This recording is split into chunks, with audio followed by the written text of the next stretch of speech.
пријави пред надлежните институции против нејзиниот претходник и неговите соработници веќе во следните денови, најави градоначалничката на Скопје. Вели дека токму ревидирањето на работата на претходната градска администрација и непродуктивното трошење на парите на граѓаните по кафеани и за луксус и причината за постојаните напади врз неа кои ја натерале да даде отчет за сработеното во првите 82 дена од функцијата, наместо да чека да поминат барем 100 дена.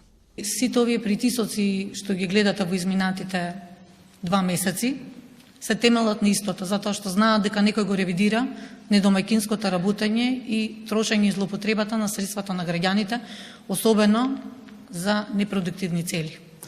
Отпочнавме со постапки, за тие ќе бидат информирани во следните денови како ќе бидат покренувани пред надлежните органи и институции.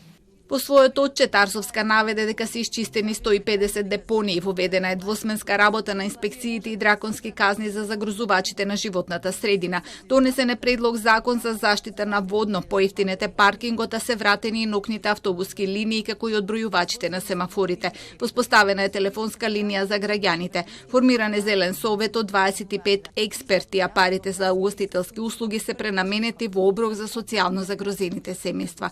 Воспоставен е ветинг на директорите на градските предпријатија, низ кои ќе мора да поминат сите кои во иднина ќе аплицираат за одредена позиција или унапредување. Се ревидираат и проценките на имотот на граѓаните, забрането е користење на возниот парк за приватни потреби, а формирани и совет за поддршка на женско предприемништво, како и тимови од представници на градските сектори и од јавните предпријатија што ќе ги нотира и решава проблемите во запуштените населени места во Скопје.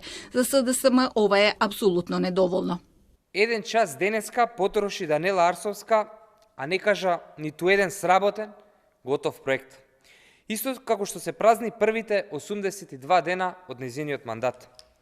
Освен нивелирани шахти и мобилни тоалети, Арсовска нема реализирано ниту еден, повторувам, ниту еден конкретен, крупен проект. Мостот во аеродром досега требаше да биде завршен.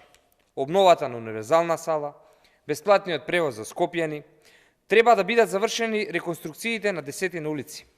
Социјалдемократите ја критикуваат Арсовска дека прекинала неколку проекти од нејзиниот претходник, како брзиот автобуски превоз во Скопје, 2 нови моста и универзалната сала, дека го поништила конкурсот за прием на нови пожарникари и ја партизирала градската администрација.